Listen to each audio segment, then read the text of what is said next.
Good afternoon, everyone, and happy Tuesday. Welcome to Stock Market Today. Ali Corman, Ed Carson here with a breakdown, as always, of the action in today's session, where the NASDAQ led the gains today, and there were a number of actionable trade ideas out there, Ed. That's right, Ali. MSCI, a long-term leader, moved back above a buy point. Meanwhile, On Holdings and Li Auto are racing past our entries today. Okay, first let's check in on the action in the major indexes today. So again, the NASDAQ leading on the upside, up about 0.75%. The S&P 500 up 0.4%. The Dow up just shy of 0.2%, and the Russell 2000 as well, similar to the Dow. So we have the NASDAQ once again getting awfully close to that 16,000 level. Yeah, the back there, right, almost at a record high. The S&P just came within a few points of a record high. So that's really good. I mean, it's in one regard, it's obviously nice to see a bounce back. Would like to see, would have been nice to have seen a little bit more of a pause, because the NASDAQ and the NASDAQ 100 are getting close to that 6% level. They're not extended, but it wouldn't take much to have that happen. But, we saw a lot of stocks, they formed handles, they moved higher. There was a lot of positive action, obviously chips and software, but saw some other positive action, home builders, obviously EV names doing very well, continue to do well. So, it's still healthy. Have to watch out for the market getting extended, but hey, it's nice to see this action as well. Yeah. So speaking of getting extended, you mentioned that 6% mark, and what you're referring to is where the NASDAQ 100 or the NASDAQ composite is in relation to that 50-day moving average. So when we see the Qs 6, 7, 8% above that 50-day line, that's when we start getting concerned about odds being raised in terms of seeing a pullback. So as of today's close, or at least near the close, QQQ about 5.8% below that 50-day line. But let's take a look at some potentially actionable trade ideas today. Long-term leader MSCI among them, closing up about 2% today. Not really heavy volume behind the move, but a couple sessions ago when MSCI was touching that 50-day, we did see some above average volume. Yeah, so there was some positive action. I mean, often we've seen stocks break out without the greatest volume. This has been just when the relative strength line isn't at a new high here, but if you look at so that's one issue. But honestly, it's been on such a good run, which is why it's one of the major reasons why it's a long-term leader. This consistent outperformance versus the S&P 500.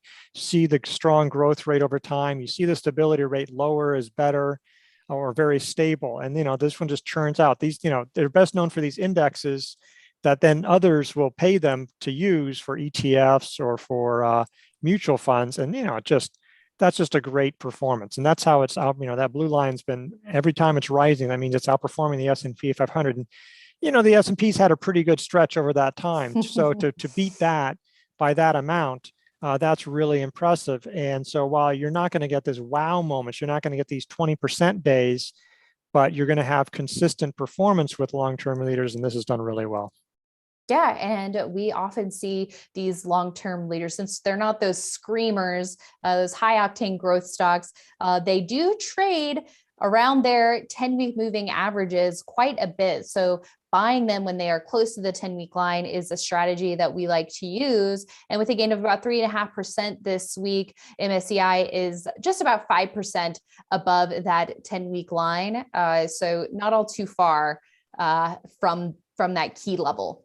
Yeah, it's pretty close to that. And it's also nice to see that S&P Global, which is on our long-term leaders watch list, that is also in a buy zone, and Moody's, which isn't exactly the same, but Moody's is also in a buy zone. MCO, and it's just nice to see some of those names in in some of these related stocks doing well. It gives you a sense that probably a positive sign for an individual name. All right. And speaking of high octane movers, up double digits in a day, let's take a look at On Holding, ticker on RS line blue dot on the weekly chart, with earnings out at and a very strong report. We have the stock up 25% today. So kudos to the leaderboard team for going with the earnings option strategy for this one. And those in the IBD staff who may have taken on an earlier position within this IPO base and held through earnings. I did hold through earnings. It was a very tiny position, so I decided ultimately just to hold it. Yeah, it worked out. Certainly could have gone either way because I was only about even on the position. Yeah, we did this as stock of the day yesterday because we wanted to tout the possible earnings options play as a way to play earnings without taking that risk or limiting the risk. But if you waited till today, you could have also done it, because if you look intraday, I mean, you can sort of see that it actually traded below the buy point for a while, and not for very long. That first 5 minute bar is actually a 1 minute bar, but that first 5 minute bar or first 6 minutes, really, it's, around 40, right around the buy point of 39.90. It was there, it was really in those first 5-10 minutes that, you wait for 5 minutes, but you still had a chance to get it while it was still in the buy zone. And the point here is that you want to look for things. This is why we talk about getting things on a watch list and being ready. Like, you might have decided, I don't want to buy on holding. That's fine. But if you said, oh, this is a target, if this does well, I want to be ready to buy it. Well, you need to be prepared. You need to get it on your watch list. You need to, be ready to make that action, because you didn't have much time this time to do that. And so you want to be prepared. This is why you get those watch lists, as opposed to saying, oh, it's up 10%. What is this company? I'm going to buy it. Whoa, that kind of situation. Yeah. And then buying extended, because we don't know what tomorrow will bring. So Ed, did you go with the option, or did you add any shares to your position today in those first 5-10 minutes? No, and I should have, but I was just so thankful that it was up. I was just so I should have, and I'll take it. But yeah, that would have worked out pretty well today. All right. Well, I want to keep an eye on if it is going to be one of those true market leaders in that next wave of leadership. We know there's a lot of retail apparel shoe names that have been really hot lately, but all that to say, if it is going to be one of those leaders, it'll give us another opportunity. So got to be patient at this point and wait for a new setup. Absolutely. And yeah, last but not least, let's talk about Li Auto LI, a big move today for the China EV stock, up almost 10%, offered an early entry in October, but then pulled back quite a bit, back all the way down to the 30 level, but found support at a logical area, and a nice move up today in some pretty considerable volume. Yeah, probably the official buy point is 34.93, and that's a pretty deep handle at this point. I mean, but you could have bought it off of that trend line. It's bouncing off the 50-day line. You could have either used the 21-day line or maybe Friday's high as a place to get in. And then again, this is another one. Now it's getting sort of extended or close to that from that early entry. I mean, but if you went intraday, this one actually gave you plenty of time to buy this one if you didn't wanted to, because it sort of, it wasn't until, probably an hour into it that it really got in there. That was Friday's high. So you can see plenty of time to make a decision in there to do that. And that's just why you want to be paying attention to it. So it isn't something that hours later you come across and go, oh, I wish I'd known, I would have bought it. And again, there's reasons why you could say, I'm not going to pass on this. Is this the EV stock you want to buy? I don't know. Do you want to, it's not quite profitable. There's all sorts of things going on with, it's obviously a very competitive industry, but if you decided this is your target, you just want to be ready with these things, because you can get a much better price of like 31.35 as opposed to 32.75.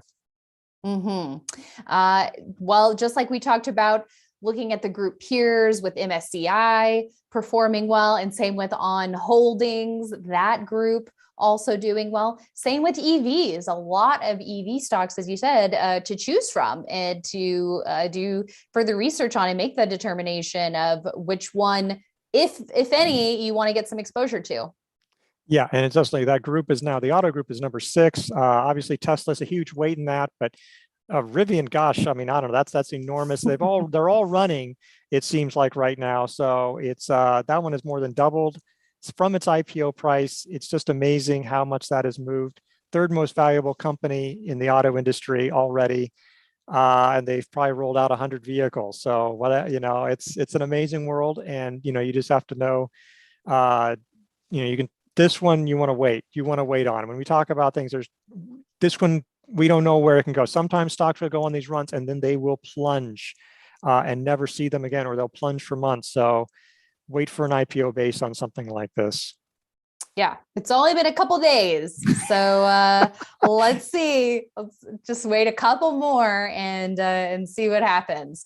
All right, Ed, thank you so much for those great insights today, and for everyone for tuning in. We will, of course, be back tomorrow morning on IBD Live. So we hope you join us for our interactive live stream for the first 90 plus minutes of trade, where we're talking about actionable trade ideas in real time and strategies for active growth investors that you can take with you beyond the live stream. So make sure you tune in, investors.com/IBD Live. We'll see you there. And we'll also see you right back here after the close. Thanks, everyone.